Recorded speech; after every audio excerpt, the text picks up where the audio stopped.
आणि या पद्धतीचं टोलवाटोलवीचं उत्तर सरकार देत असेल तर याचा अर्थ शेतकऱ्यांच्या जखमेवर मीठ जोडण्याचं काम सरकार करतं. हे बेईमानीनं निवडून आलेलं, निवडणूक आयोगाच्या कृपेने निवडून आलेलं सरकार आहे.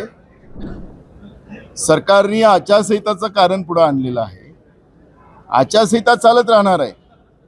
विधिमंडळाचं कामकाज हे विधिमंडळाचं कामकाज आहे आणि त्याच्यामुळे विधिमंडळाच्या कामकाजात या पद्धतीनं आचारसंहितेचा बहाणा आणून समजा या अधिवेशन या ठिकाणी बंद करण्याचा सरकारचा घाट असेल तर हे चुकीचं आहे.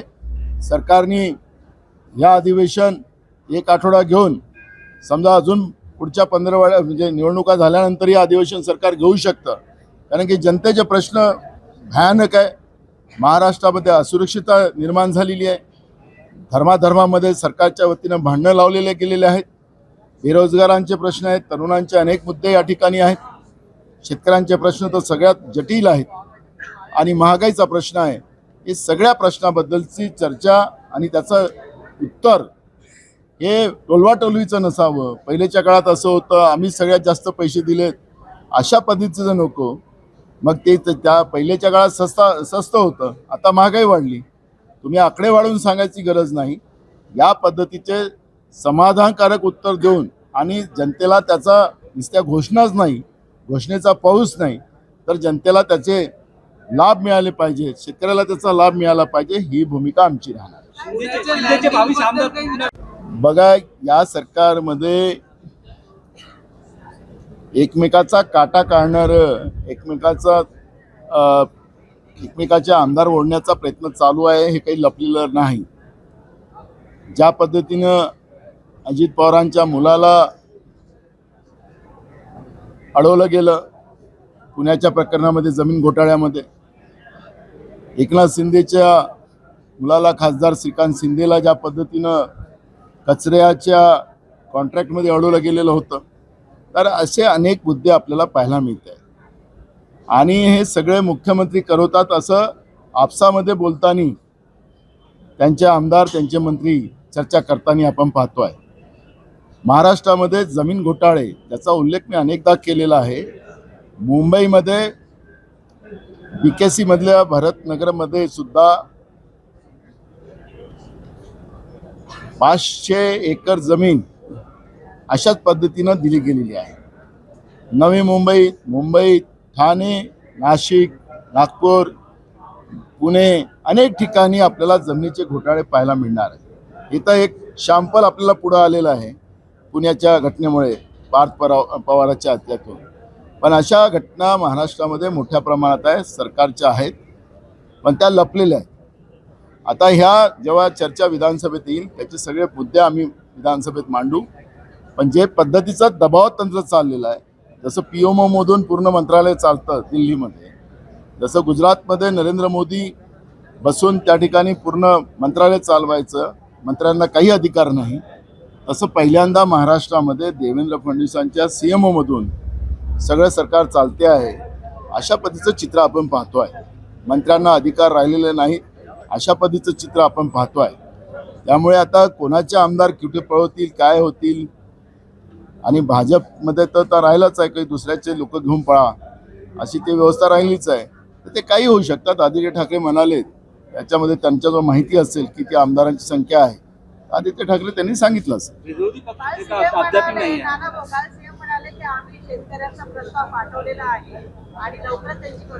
अहो, डबल इंजिनचं सरकार आहे.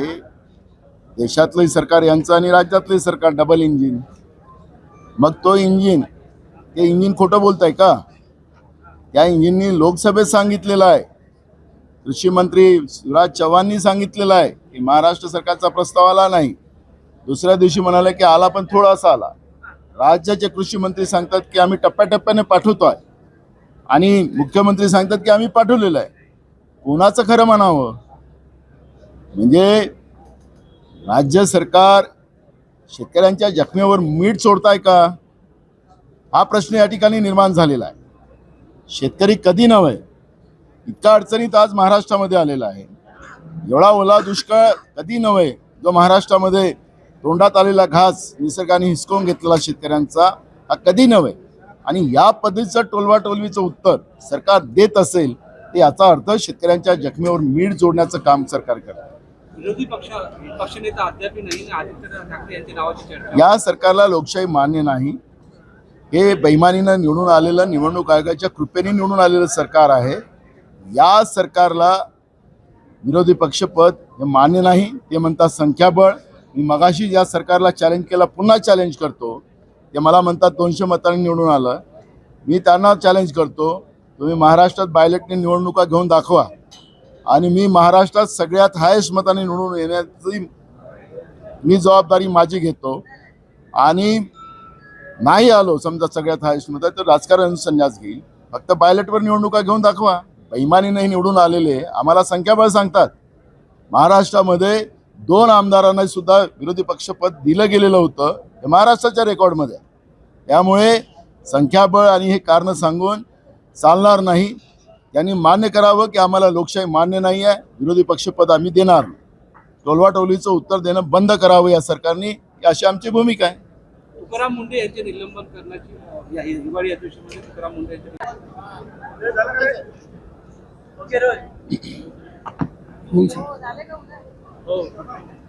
नागपूर कराराप्रमाणे विदर्भातलं हे अधिवेशन 2 महिने कमीत कमी व्हायला पाहिजे होतं. पण हे विदर्भातलेच मुख्यमंत्री असताना सुद्धा आणि नागपूरचे मुख्यमंत्री असताना सुद्धा आज विदर्भाच्याही अधिवेशनामध्ये कटोती केली गेलेली आहे. फक्त 1 आठवड्याचं हे अधिवेशन या ठिकाणी होणार आहे. सरकार फेरफटका मारायसाठी या विदर्भात आलं आहे का, हा प्रश्न निर्माण झालेला आहे. या वर्षाच्या शेती हंगामामध्ये जवळपास 84,000 हेक्टर जमीन प्रभावित झालेली आहे. जमीन खरडून निघून पिकं वाहून गेलेली आहे. महाराष्ट्रामध्ये शेतकऱ्यांच्या आत्महत्याचं रोज सत्र चालू आहे. रोज लाडक्या बहिणीच्या कपाळाचं कुंकू पुसल्या जाते आहे. पण हे सरकार मौज मस्तीमध्ये वागतंय का, असा एक प्रश्न या निमित्ताने निर्माण झालेला आहे. 31,000 कोटी रुपये पूरग्रस्त शेतकऱ्याला आम्ही दिलेले आहेत असं राज्याचे मुख्यमंत्री जाहीर करतात.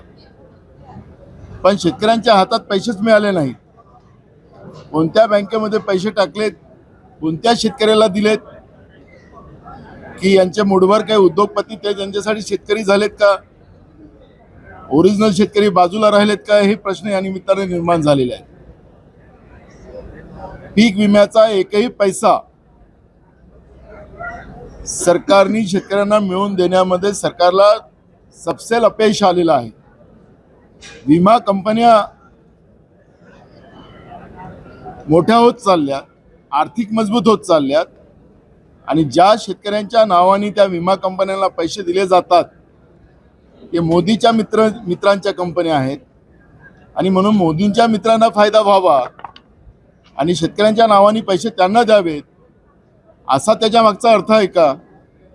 आणि म्हणून सरकारला या सगळ्या प्रश्नाचं उत्तर आणि शेतकऱ्यांना न्याय देऊन या ठिकाणातून त्यांना जायचं आहे.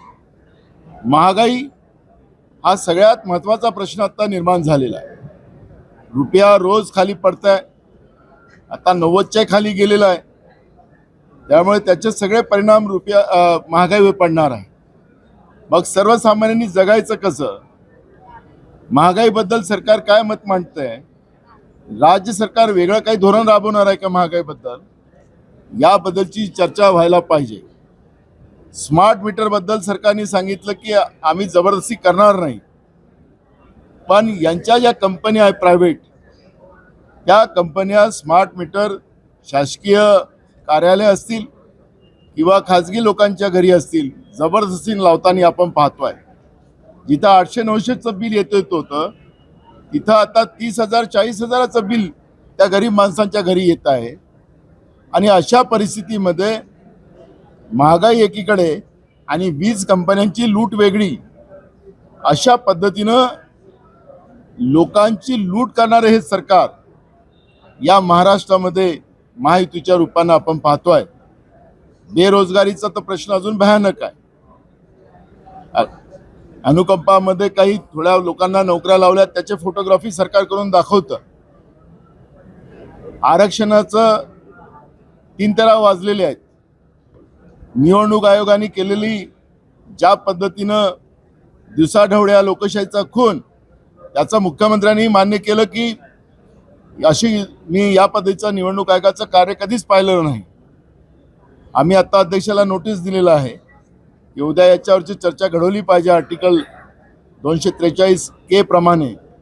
त्यामुळे मुख्यमंत्री उद्या तो माननीय अध्यक्ष म्हणालेत की मी उद्या बोलायला संधी देतो आहे. हे सांगायचं तात्पर्य असं की महाराष्ट्रामध्ये आता हे कायद्याचं आणि लोकशाहीचं राज्य राहिलं नाही, अशा पद्धतीची परिस्थिती आहे. महाराष्ट्रामध्ये एका डॉक्टर मुलीचा डॉक्टर मुंडे फलटणमध्ये झालेला खून, म्हणजे डॉक्टर महिला सुद्धा आता सुरक्षित नाही, मुली सुरक्षित नाही. सर्वसामान्य मुलींची महिलांची काय स्थिती असेल, या सगळ्या परिस्थिती आज महाराष्ट्रामध्ये कायदा सुव्यवस्थेने निर्माण झालेल्या आहेत. गोव्यामध्ये जी घटना घडली, त्या पबमध्ये स्फोट झाला आणि त्याच्यात असंख्य निर्दोष लोकांचा मृत्यू झाला. महाराष्ट्रामध्ये आता मोठ्या प्रमाणात पबला मान्यता दिली गेलेली आहे. टेरिसवरच्या पबला मान्यता दिलेली आहे. पूर्ण महाराष्ट्रामध्ये पैसे कमवण्यासाठी, सरकारच्या तिजोरीत पैसे आले पाहिजे, यासाठी मोठ्या प्रमाणात ड्रग्स आणि या पबला मान्यता दिलेली आहे. मग गोव्यात घटना घडली, ही घटना महाराष्ट्रात घडणार नाही का, हाही प्रश्न या ठिकाणी निर्माण झालेला. आणि सरकार याच्यावरचं उत्तर नेमकं काय देणार, याच्याकडे आमचं सगळ्यांचं लक्ष राहणार आहे. त्यामुळे हे सगळे विषय मोठे आहेत आणि म्हणून 1 आठवड्याचं अधिवेशन हे अपुरं पडणार आहे. आणि मगाशी आम्ही विधानसभेत हा मुद्दा उपस्थित केला. अध्यक्षांनी सांगितलं की याच्यावरची वेळ आली तर आम्ही चर्चा करायला तयार आहोत. आमचा आग्रह राहील की हे अधिवेशन कमीत कमी 3 आठवड्याचं तरी या ठिकाणी नागपूरमध्ये व्हावं, अशी आमची अपेक्षा.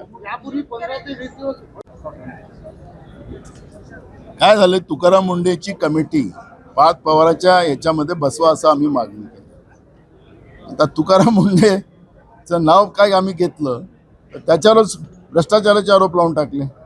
आता सरकार आहे, सरकार मायबाप कोणाचा गळा कापणार, कोणाचा ठेवणार, यांची हुजी करणारा पाहिजे की नाही पाहिजे, त्याच्यावर आहे सगळं अवलंबून. महाराष्ट्रामध्ये तुमच्या माहितीसाठी तुम्ही प्रश्न उपस्थित केला, IAS IPS या अधिकाऱ्यांमध्ये एक भीतीचं वातावरण. सरकारचं ऐकलं नाही, आमच्यावर खोट्या इन्क्वायऱ्या करतात, चौकशा लावतात. त्यामुळे जे काय करायचं असेल तर करा, कुठं सह्या पाहिजे तिथं करा, अशा पद्धतीचं आज महाराष्ट्रातला IAS IPS काम करते आहे. आणि त्याच्यामुळे महाराष्ट्रामध्ये कायदा सुव्यवस्थेचे जे काही 3 तेरा वाजलेले आहेत, त्याच्या मागचा हे जे काही पाप आहे ते त्यांच्यामुळे आहे.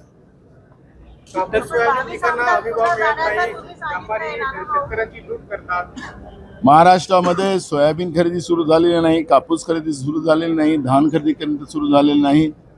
त्याच्यामुळे शेतकऱ्यांचं निघालेलं धान्य कोणी घ्यायला तयार नाही. त्याच्यामुळे कमी भावानं शेतकऱ्यांना धान्य विकावं लागतं आणि कशी तरी आपली गरज भागवावी लागते.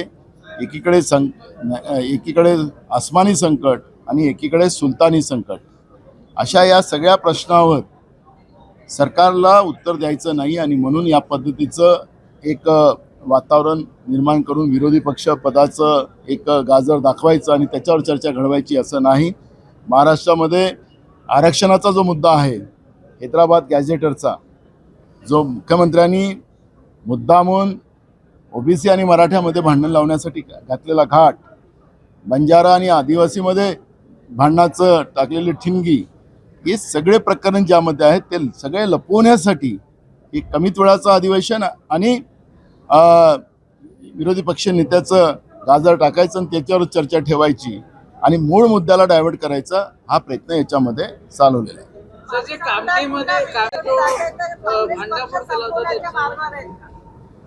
काँग्रेस पक्ष 2014मध्येच मोदींनी आवाहन केलेलं होतं की आम्ही काँग्रेस मुक्त भारत करणार.